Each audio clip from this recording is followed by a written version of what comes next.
Evangelio del día y reflexión. Martes 30 de junio. Evangelio según San Mateo. Jesús subió a la barca y sus discípulos lo siguieron. De pronto se desató en el mar una tormenta tan grande que las olas cubrían la barca. Mientras tanto, Jesús dormía. Acercándose a él, sus discípulos lo despertaron, diciéndole: «Sálvanos, Señor, nos hundimos». Él les respondió: «¿Por qué tienen miedo, hombres de poca fe?». Y levantándose, increpó al viento y al mar, y sobrevino una gran calma. Los hombres se decían entonces, llenos de admiración: «¿Quién es este, que hasta el viento y el mar le obedecen?». Reflexión. Queridos hermanos, el Evangelio que la Iglesia nos propone para meditar hoy es breve en sus palabras, pero inmenso en su contenido. Son apenas unos versículos, pero contienen una enseñanza que puede sostener toda una vida cristiana. En ellos contemplamos a Jesús y a sus discípulos atravesando el mar de Galilea. Es un viaje que parece ordinario, pero que termina convirtiéndose en una profunda lección sobre la fe, el miedo, la confianza y el poder de Dios. El relato comienza diciendo: Jesús subió a la barca y sus discípulos lo siguieron. Esta frase, tan sencilla, merece detener nuestra atención. Los discípulos no se suben solos a la barca, siguen a Jesús. No están allí por casualidad, sino porque han decidido caminar detrás del Maestro. Esto nos enseña una primera verdad: seguir a Cristo no significa quedar libres de las dificultades. A veces, equivocadamente, pensamos que quien tiene fe no debería sufrir, que quien reza mucho debería estar libre de problemas o que quien vive según el Evangelio tendría que experimentar únicamente paz y prosperidad. Sin embargo, el Evangelio desmiente esa idea. Los discípulos están con Jesús y, precisamente estando con Él, atraviesan una de las tormentas más peligrosas de su vida. Esto significa que la presencia de Cristo no elimina la cruz, sino que le da sentido. El cristiano no está exento del sufrimiento, la diferencia es que nunca sufre solo. Todos nosotros, en algún momento, hemos subido a esa barca. El día de nuestro bautismo comenzamos un camino con Cristo. Desde entonces hemos navegado por mares tranquilos y por mares embravecidos. Hemos conocido momentos de alegría, de salud, de prosperidad y de entusiasmo espiritual, pero también momentos de enfermedad, de incertidumbre, de fracaso, de duelo y de lágrimas. El Evangelio no es una historia del pasado. Es el retrato de nuestra propia existencia. Jesús duerme. San Mateo nos dice algo sorprendente: Jesús dormía. ¿Qué significa ese sueño? Ante todo, revela la verdadera humanidad del Señor. Después de predicar, sanar enfermos y atender a las multitudes, Jesús experimenta el cansancio. No es un Dios lejano que desconoce nuestras limitaciones. Es el Dios hecho hombre, que conoce el agotamiento, el hambre, la sed, el dolor y el sufrimiento. Pero ese sueño posee además un significado espiritual. Muchas veces Dios parece dormir. No porque realmente duerma, sino porque actúa de un modo que nosotros no comprendemos. Todos hemos tenido momentos en los que hemos dicho: Señor, ¿por qué no respondes? ¿Por qué permites este sufrimiento? ¿Por qué guardas silencio? ¿Hasta cuándo? Estas preguntas aparecen constantemente en los Salmos.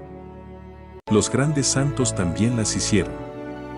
Santa Teresa de Jesús experimentó largos periodos de oscuridad. San Juan de la Cruz habló de la noche oscura del alma. Santa Teresa de Calcuta confesó haber vivido décadas sintiendo el silencio de Dios. Por eso, cuando nosotros experimentamos esa sensación, no debemos pensar que nuestra fe ha desaparecido. Muchas veces Dios educa nuestra confianza precisamente cuando parece callar. Porque una fe que solo existe cuando todo marcha bien todavía necesita crecer. La fe madura permanece incluso cuando no entiende. La tormenta. El evangelista dice que se levantó una gran tempestad. El mar, en la mentalidad bíblica, representa las fuerzas del caos, del mal, de aquello que el ser humano no puede controlar. Las tormentas llegan sin avisar. Así sucede también en nuestra vida. Nadie programa una enfermedad. Nadie desea perder un ser querido. Nadie espera una traición. Nadie imagina una crisis familiar. Nadie quiere quedarse sin trabajo.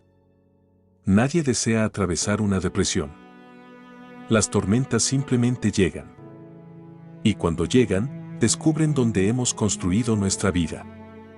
Mientras todo marcha bien, todos creemos tener una fe sólida. Pero es en la tormenta donde la fe demuestra si realmente tiene raíces profundas. Jesús no provoca la tormenta, pero permite que sus discípulos la atraviesen. ¿Por qué? Porque la fe nunca crece únicamente escuchando discursos. Crece atravesando pruebas. Los músculos no se fortalecen descansando siempre. Se fortalecen mediante el esfuerzo. También la confianza en Dios se fortalece cuando aprendemos a sostenernos únicamente en Él. El miedo de los discípulos. Los discípulos eran pescadores. Conocían perfectamente ese lago. No eran inexpertos. Si ellos sienten terror es porque la situación era realmente desesperada. Esto tiene una enseñanza muy importante. Hay situaciones que superan incluso a los más preparados. Hay momentos en los que nuestros conocimientos, nuestro dinero, nuestras relaciones y nuestra experiencia dejan de ser suficientes. Entonces descubrimos que somos frágiles. Y esa experiencia, aunque dolorosa, puede convertirse en una puerta hacia Dios. Mientras creemos que podemos hacerlo todos solos, difícilmente dejamos espacio para la gracia. Las tormentas nos enseñan humildad. Nos recuerdan que somos criaturas y que necesitamos al Creador. La oración nacida del sufrimiento. Los discípulos gritan: Señor, sálvanos, que perecemos. No hacen un discurso. No presentan argumentos. No explican demasiado. Simplemente claman. Y esa es una de las oraciones más hermosas del Evangelio. Porque nace desde la verdad. Muchas veces pensamos que para rezar debemos encontrar palabras extraordinarias. Sin embargo, Dios escucha el corazón antes que los labios. Hay oraciones que consisten únicamente en lágrimas. Hay personas que llegan al Santísimo Sacramento y permanecen en silencio. No saben qué decir. Solo lloran. Y ese silencio puede ser una oración mucho más profunda que muchos discursos. San Pablo dirá que el Espíritu Santo intercede por nosotros con gemidos inefables. Es decir, incluso cuando ya no sabemos rezar, Dios sigue escuchando. El reproche de Jesús. Antes de calmar el viento, Jesús pregunta: ¿por qué tienen miedo, hombres de poca fe? Observemos el orden. Primero habla del miedo. Después calma la tormenta. ¿Por qué? Porque Dios quiere sanar primero el corazón.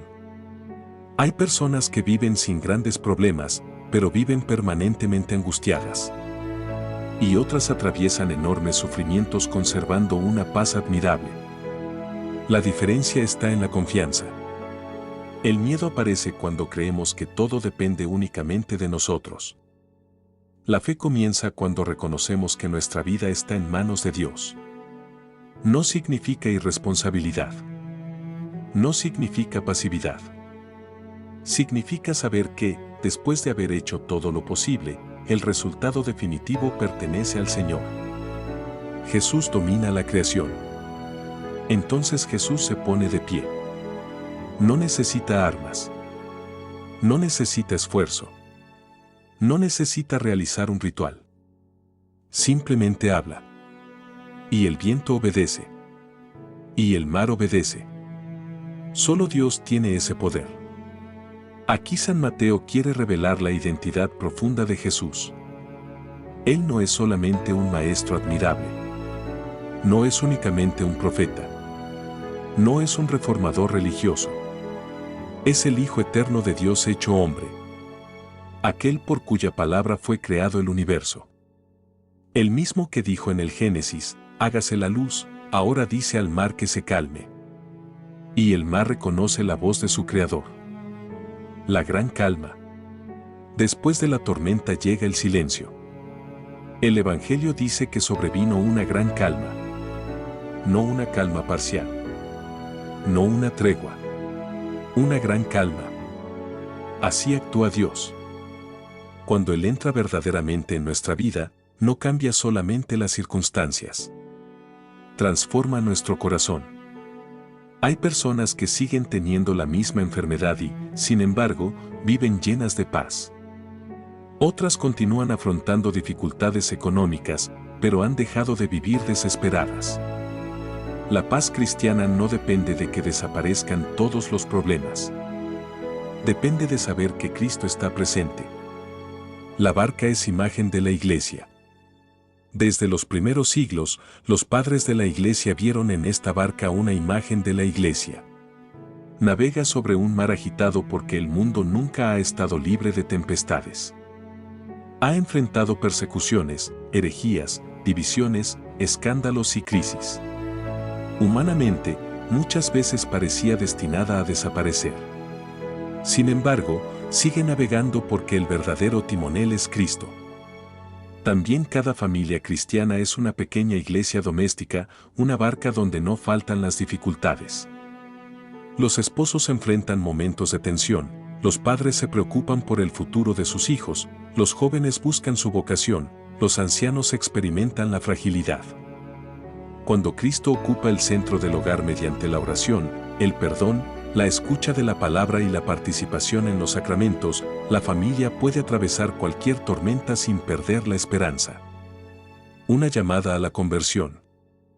Este evangelio nos invita a preguntarnos, ¿qué hacemos cuando llegan las tormentas? Algunos se alejan de Dios, como si Él fuera el responsable de sus sufrimientos. Otros buscan soluciones únicamente en sus propias fuerzas. En cambio, los discípulos, aun con una fe imperfecta, hacen lo correcto, corren hacia Jesús. También nosotros estamos llamados a acudir al Señor con confianza. Él quizá no calme inmediatamente la tormenta exterior, pero siempre ofrece la paz interior a quien se abandona en sus manos. La verdadera victoria no consiste en vivir sin problemas, sino en permanecer unidos a Cristo en medio de ellos. Pidamos al Señor una fe firme, capaz de resistir el viento de la duda. Amén.